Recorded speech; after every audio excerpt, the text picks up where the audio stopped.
अंधेरी हवेली का रहस्य। रात का समय था। उत्तर प्रदेश के एक छोटे से गांव के किनारे खड़ी वह पुरानी हवेली बरसों से बंद पड़ी थी। गांव वालों का मानना था कि वहां से अजीब अजीब आवाजें आती हैं, लेकिन शहर से आए आर्यन को इन सब बातों पर यकीन नहीं था। आर्यन एक लेखक था और उसे अपनी नई किताब के लिए एक सुनसान जगह की तलाश थी। उसने हवेली का भारी दरवाजा खोला। अंदर धूल की एक मोटी परत जमी थी। जैसे ही उसने अपनी टॉर्च जलाई, उसे सीढ़ियों के पास कुछ चमकता हुआ दिखाई दिया। वो अजीब निशान। जब आर्यन करीब गया, तो उसने देखा कि फर्श पर ताजे खून जैसे लाल रंग के पैरों के निशान थे। पर अजीब बात ये थी कि वे निशान दीवार की तरफ जाकर अचानक गायब हो गए थे।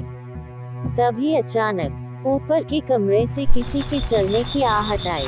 हवेली का मुख्य दरवाजा अपने आप जोर से बंद हो गया। आर्यन की टॉर्च की रोशनी टिमटिमाकर बुझ गई। अंधेरे में उसे एक ठंडी फूंक अपने गले पर महसूस हुई। उसने कांपते हाथों से माचिस जलाई। सामने की दीवार पर बड़े अक्षरों में लिखा था, तुम अकेले नहीं हो। आर्यन भागकर उस कमरे में गया जहां से आवाज आ रही थी। वहां एक पुरानी मेज पर एक टेप रिकॉर्डर रखा था, जो चल रहा था। उसमें आर्यन की ही आवाज थी, वही बातें जो उसने हवेली में घुसते वक्त खुद से कही थी। तभी उसने शीशे में देखा। शीशे में उसकी परछाई नहीं थी, बल्कि कोई और खड़ा था जो बिल्कुल उसकी तरह दिख रहा था और मुस्कुराते हुए कह रहा था, स्वागत है, अब मेरी बारी है बाहर जाने की।